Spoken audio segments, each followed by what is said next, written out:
as Queequeg's Ramadan, or fasting and humiliation, was to continue all day. I did not choose to disturb him till towards nightfall, for I cherish the greatest respect towards everybody's religious obligations, never mind how comical, and could not find it in my heart to undervalue even a congregation of ants worshipping a toadstool, or those other creatures in certain parts of our earth, who with a degree of footmanism quite unprecedented in other planets, bow down before the torso of a deceased landed proprietor merely on account of the inordinate possessions yet owned and rented in his name. I say, we good Presbyterian Christians should be charitable in these things, and not fancy ourselves so vastly superior to other mortals, pagans and what not, because of their half-crazy conceits on these subjects. There was Queequeg, now, certainly entertaining the most absurd notions about Yojo and his Ramadan. But what of that? Queequeg thought he knew what he was about. I suppose. He seemed to be content. And there let him rest. All our arguing with him would not avail. Let him be, I say, and heaven have mercy on us all Presbyterians and pagans alike, for we are all somehow dreadfully cracked about the head, and sadly need mending. Towards evening, when I felt assured that all his performances and rituals must be over, I went up to his room and knocked at the door, but no answer. I tried to open it, but it was fastened inside. Queequeg, said I softly through the keyhole, all silent. I say, Queequeg, why don't you speak? It's Ishmael. But all remained still as before. I began to grow alarmed. I had allowed him such abundant time. I thought he might have had an apoplectic fit. I looked through the keyhole, but the door opening into an odd corner of the room. The keyhole prospect was but a crooked and sinister one. I could only see part of the footboard of the bed and a line of the wall, but nothing more. I was surprised to behold resting against the wall the wooden shaft of Queequeg's harpoon, which the landlady the evening previous had taken from him, before our mounting to the chamber. That's strange, thought I, but at any rate, since the harpoon stands yonder, and he seldom or never goes abroad without it, therefore he must be inside here, and no possible mistake. Queequeg, Queequeg, all still. Something must have happened. Apoplexy. I tried to burst open the door, but it stubbornly resisted. Running downstairs, I quickly stated my suspicions to the first person I met, the chambermaid. La, she cried. I thought something must be the matter. I went to make the bed after breakfast, and the door was locked, and not a mouse to be heard, and it's been just so silent ever since. But I thought, maybe you had both gone off and locked your baggage in for safekeeping. La, ma'am, mistress, murder, Mrs. Hussey, apoplexy, and with these cries, she ran towards the kitchen, I following. Mrs. Hussey soon appeared, with a mustard pot in one hand and a vinegar cruet in the other, having just broken away from the occupation of attending to the castors, and scolding her little black boy meantime. Woodhouse, cried I, which way to it? Run for God's sake, and fetch something to pry open the door. The axe, he's had a stroke, depend upon it. And so saying, I was unmethodically rushing upstairs again empty-handed, when Mrs. Hussey interposed the mustard pot and vinegar cruet, and the entire castor of her countenance. What's the matter with you, young man? Get the axe, for God's sake. Run for the doctor, someone, while I pry it open. Look here, said the landlady, quickly putting down the vinegar cruet, so as to have one hand free. Look here, are you talking about prying open any of my doors? And with that she seized my arm. What's the matter with you? What's the matter with you, shipmate? In as calm, but rapid a manner as possible, I gave her to understand the whole case, unconsciously clapping the vinegar cruet to one side of her nose. She ruminated for an instant, then exclaimed, No, I haven't seen it since I put it there. Running to a little closet under the landing of the stairs, she glanced in, and returning, told me that Queequeg's harpoon was missing. He's killed himself, she cried. It's unfortunate Stig's done over again. There goes another counterpane. God pity his poor mother. It will be the ruin of my house. Has the poor lad a sister? Where's that girl? There, Betty. Go to Snarls the painter, and tell him to paint me a sign, with no suicides permitted here, and no smoking in the parlor. Might as well kill both birds at once. Kill? The Lord be merciful to his ghost. What's that noise there? You, young man. Avast there, and running up after me.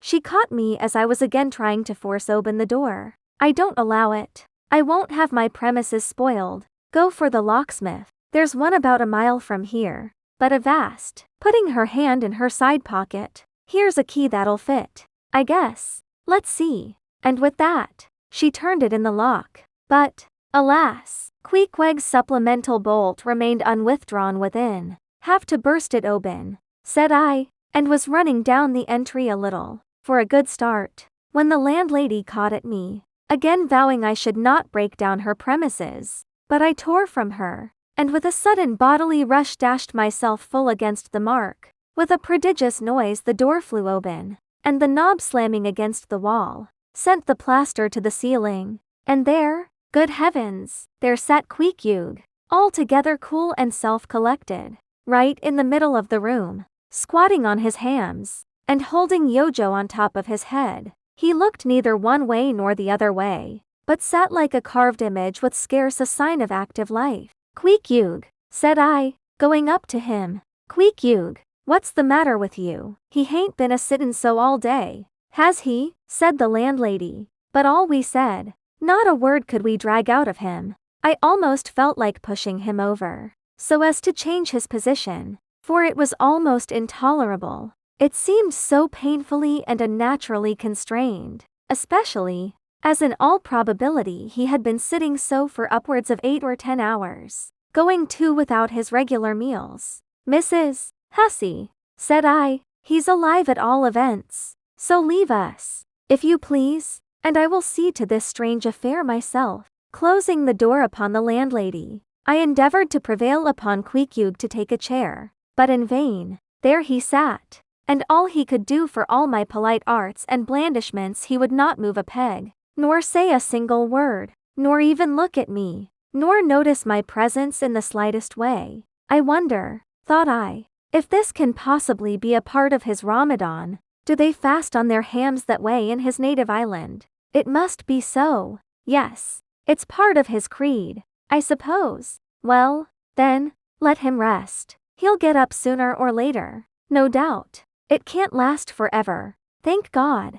And his Ramadan only comes once a year, and I don't believe it's very punctual then. I went down to supper, after sitting a long time listening to the long stories of some sailors who had just come from a plum pudding voyage, as they called it, that is, a short whaling voyage in a schooner or brig, confined to the north of the line, in the Atlantic Ocean only. After listening to these plum puddingers till nearly 11 o'clock, I went upstairs to go to bed, feeling quite sure by this time Queequeg must certainly have brought his Ramadan to a termination. But no, there he was just where I had left him. He had not stirred an inch. I began to grow vexed with him. It seemed so downright senseless and insane to be sitting there all day and half the night on his hams in a cold room, holding a piece of wood on his head. For heaven's sake, Queequeg, get up and shake yourself. Get up and have some supper. You'll starve. You'll kill yourself. Queequeg.